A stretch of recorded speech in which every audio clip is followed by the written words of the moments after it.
So hey guys, today we're taking a look at Diabellze, the original Sin Keeper, and the most degenerate thing I could come up with for this card.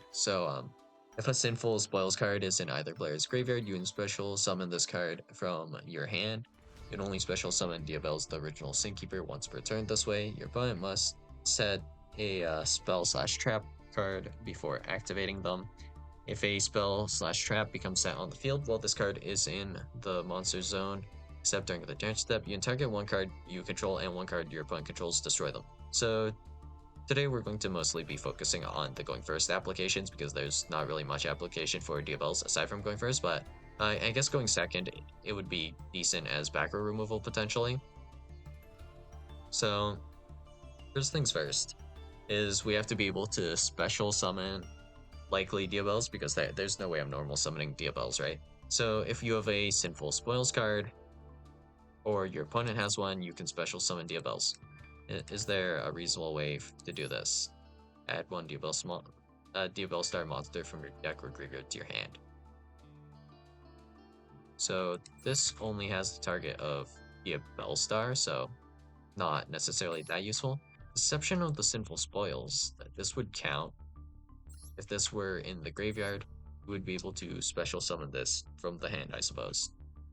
And one thing that's really interesting about this card is it says your opponent must set spells/trap cards before activating them. So this plays around specifically just by itself. If we were to immediately special summon this at near the start of our turn, opponent would not be able to imperm us, nor would they be able to evenly match us. That would happen a little bit later, but yeah, that's pretty strong, I suppose. So we can do that, and then yeah, I guess that's how we would probably special summon Diabellze, I guess. So we have Diabellze. If we need to get Diabellze onto the field, how can we do this? So if we have to specifically open Diabellze, that's not like necessarily the best. So we want a somewhat consistent way, I suppose, to put Diabellze onto the field. And just whatever would be fine, I think. So if we needed any of these Sinful cards, I don't think any of these actually allow us to get into Diabellze, I don't think. So let's see, add a Azamina card. So this will add the fusion, right? Hallowed Azamina, and then Hallowed Azamina allows you to cheat out like one of these guys. It rounds down, so you would send one. That's Omni Negate, kinda. Doesn't really do anything here. Send a card. Nope. Move Recielgo. Add a Sinful Spoils card from your deck to your hand. I guess we could do that. Does this have any way to grab us the Diabellze? Let's see. Debtors. Send one Sinful Spoils card from your hand and on field to the graveyard. Fusion summon, bash this, target one. Estimate a monster in your graveyard, special summon it. No. Nope. Sinful Spoils of the White Forest. Special summon a fiend, illusion, or spellcaster monster from your hand. Nope. That doesn't do it either. Sisteress of the Sinful Spoils. Target illusion or spellcaster monster you control, return that card, I guess. Then special summon an illusion or spellcaster from your graveyard or banishment. No. That doesn't do it either. I believe then in this case, none of these cards allow you to get into Diabellze then. Wait, does this one get you there? Take one level 5 or higher illusion monster from your deck and either add it to your hand or special summon it, but if you special summon it with this effect, you cannot activate its effects during the main phase this turn. This is fine because it's not negated. It just cannot be activated. And then what? You banish this card from your graveyard, then target one face down card you control. Return it to the hand, then you can set one spell trap from your hand. Can we add Subdual then? This is a level 5 or higher illusion, yes? Oh, yep. Add it to your hand or special summon it from the deck. Great. This adds an Azumina card, so probably Hallowed Azumina, and then we need, I guess. Wait, is this just completely generic and you just do this whenever? Oh, cool. Now it's just a matter of if Muru's Cielgo can search this. Add a Azumina or Sinful Spoils card from your deck to your hand. What is this? Sinful Spoils. It works, I guess. Hallowed Azumina, I guess. We can run that as like a one of, sure, something like this. I suppose maybe one of or two of, and then you can run a few more of the Azumina cards. So this means that we can summon Diabellze without even committing a normal summon, and it's fairly consistent. All we have to do is get into Deception of the Sinful Spoil. So that also adds a few more starters then if we grab Diabellstar and Wanted Seeker of Sinful Spoils. All these are also going to be able to get us into this. Nasty. And if we are playing certain cards, we could technically also go use the White Forest cards and go Elzat effect to search. And then Elzat can search Deception, and then that gets there.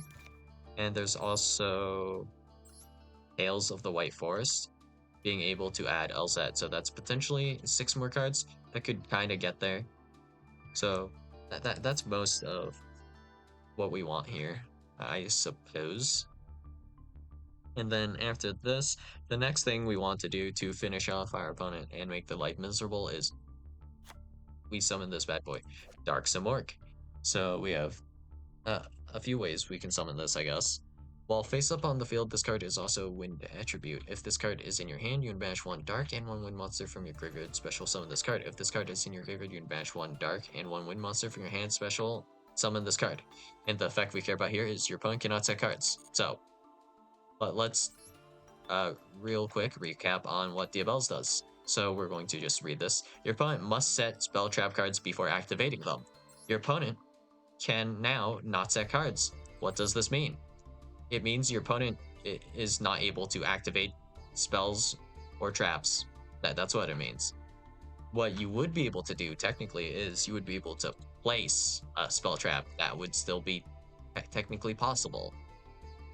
But I mean, we'll just not think about that too much right now. But yeah, so Diabellze, I think that we've established already that it's kind of not that hard to kind of summon this. Like, in fact, if we use these packages, it doesn't even require necessarily a normal summon, which is kind of gross, I would say. So, yeah, disgusting. And Dark Samorg. There are a few ways I can think of to put Dark Samorg onto the field. So, the dumbest way would be to use the Danger Nessie Dark Grepher engine, and we can just go do Garrus to send Dark Samorg. It'll be in defense position, which is a bit awkward, but you know, if it gets it done, it gets it done, and we have Dark Samorg in defense position face up on the field, but it's still on the field, and that would be okay. But what would be a little bit better than that, I think, would be if we use a transformation. So let's see, which one is it? Well, it'll take me a second to find it. This one, I believe. Ninjutsu Art of Transformation. Activate this card by attributing 1 face-up ninja monster. Special summon 1 beast, wing beast, or insect monster from your hand or deck, whose level is less than or equal to the level the attributed monster had on the field, +3. So all this requires is for us to control basically a level 4 or higher ninja monster. And if we do so, this allows us to special summon from our hand or deck, so slightly better than some other ninja cards in the sense that they only summon from deck for some reason. But that aside, you know, we can use the Art of Transformation to summon any Wing Beast monster. As long as, you know, we tribute the proper ninja, I suppose, then we can go into Dark Samorg. And then that means our opponent has to now deal with Dark Samorg plus Diabellze. preventing either spells or traps from being activated and only allowing you to activate monster effects. Which, I mean, not necessarily game winning at this point. I mean, I think we lose to normal summon Chandra at this point, probably, if we just complete this. But if we have, well, I guess, I don't know if we need this actually, but if we have Hanzo and Rhoda, that'll be 4 copies of just a ninja we can normal summon. In this case, it's perfectly fine to normal, I think, right? So we can do that, and then we can do Ninjutsu Art of Transformation next turn to summon the Dark Samorg. And that would work, I guess. Aside from that, I think the Samorg Link 3 might be able to also cheat this out if we're able to make this, right? Let's check. During the end phase, you can special summon one winged beast monster from your hand or deck with a level equal to or lower than the total number of unused spell and trap zones on the field. So there should be 0 cards that we need to keep, but that means we just need 7. So we can set up to 3 cards and then special summon some work. And then this just requires you to use at least one winged beast monster, which, I mean, you can probably work something out for this. Let's just go Link 2 and then go Winged Beast. And let's see what we have. 2 Nephis monsters, 2 Darkwing, 2 Glide Beasts, 2 Wind monsters. So Heartbeat Conductor is an option, I suppose. If we're playing like some kind of wind deck, that would be not too hard to do. With Samorg, that's like a little bit weird. But I mean, I believe Magispectors don't lock you. Speedroid shouldn't lock you either, necessarily, right? Magispectors only lock you from specifically the extra deck. So if we were to just be pretty cruel, I guess we could do this with Magispectors. And also we need the Heartbeat Conductor real quick, actually. Heartbeat Conductor. Just 2 wind monsters, yep, okay. And then Magispector. So the issue, I guess, with this is that we won't be able to make Magispector Orthrus Nue, because this locks your extra deck. So not great here. But if we do Speedroid, I think this is pretty doable unless you get Synchro locked, which I don't think necessarily happens immediately because, you know, you do play high Speedroid Rubber Band Shooter, and I don't think you're locked out of special summoning non-wind monsters necessarily, at least not on all the cards, because if I recall correctly, it does have an effect like right here, right? Special summon Speedroid Tuner from your deck. Also, you cannot special summon for the rest of this turn except wind monsters. Oh, never mind. It does lock you into wind monsters. Maybe that doesn't work fully either then. So, what wind decks do we actually have? If the best option is Magispector, I'm crying. But like, not actually. Lusk has some wind cards, so you could mess around with that. I think it requires 2 wind monsters, right? Yeah, okay. So we could do some funny stuff with like Alkdon, that type of thing. Or I guess in this case, now it's just Auroradon. Galaxy Tomahawk. Could get there. We want just 2 wind monsters. There's like quite a few ways we can go about this. So if we want to be degenerate about it, I guess we could also have Kashira Unicorn. Kashira Unicorn being a wind after all, and we can kind of Monster Reborn it with Kashira Birth, which is nice. So we could go Magispector, I guess, then. That's what I've decided at the end of the day. If there's a better option, I don't really care too much. And I don't think this is very consistent as like maybe a 1-card combo. So we're looking to open one of these guys, right? Actually, wait. Never mind. We can use like Diabellze or move Rusielgo as the 3rd guy. So we just need 2 Magispectors, and then we can just link off move Rusielgo, right? And then that would make Simorg. Oh, wait. No, this is a 2-card combo then. Huh. It's just a matter of if we can go into like Regispector Draco Ryu or anything like that, I guess. If we can make some Morg earlier as well, that would be nice. And then go into Orthros Nue after, I suppose. That'd be fine. Uh, are our zones problematic? Actually, no. Simorg actually has really good arrows. So if we were to have just Nue in like the middle arrow here, we still have 2 places we can link or extra pendulum summon from, or yeah, whatever. That we can summon 2 cards from our extra deck face up. So it's actually still not that problematic. Oh, so we could do something like this, I guess. And go like, yeah, Yada. And then, not this guy. Do we run this guy even? I don't remember. Ogama, QB.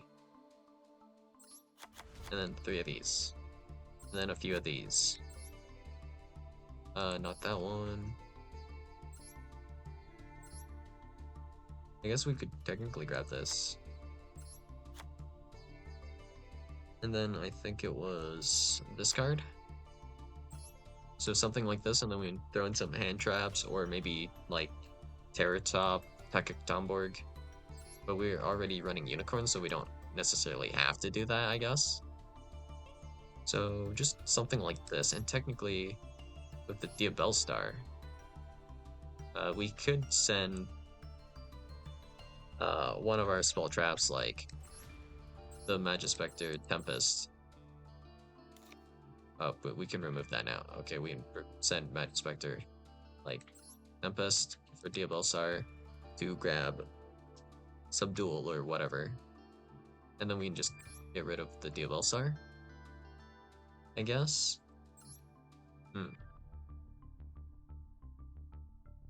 This works maybe a bit too well. Well, I mean, I don't really need to solve the rest of the deck. So the important part is done. That's just what you want to do for monster interactions. Mostly, I suppose. So, yeah, if we use... Actually, if we do Magispector, I think we might not have enough zones for Simorg to summon Dark Simorg. So that's actually a bit awkward. So maybe we can figure out something else we can do with these guys. I mean, if we're feeling particularly nasty, I guess some of these guys are level 4, so we could just maybe make Baguska. I guess that's also an option, right? Hmm. So, yeah, that's all I got for you guys today. And I'll see you guys in the next video. Bye.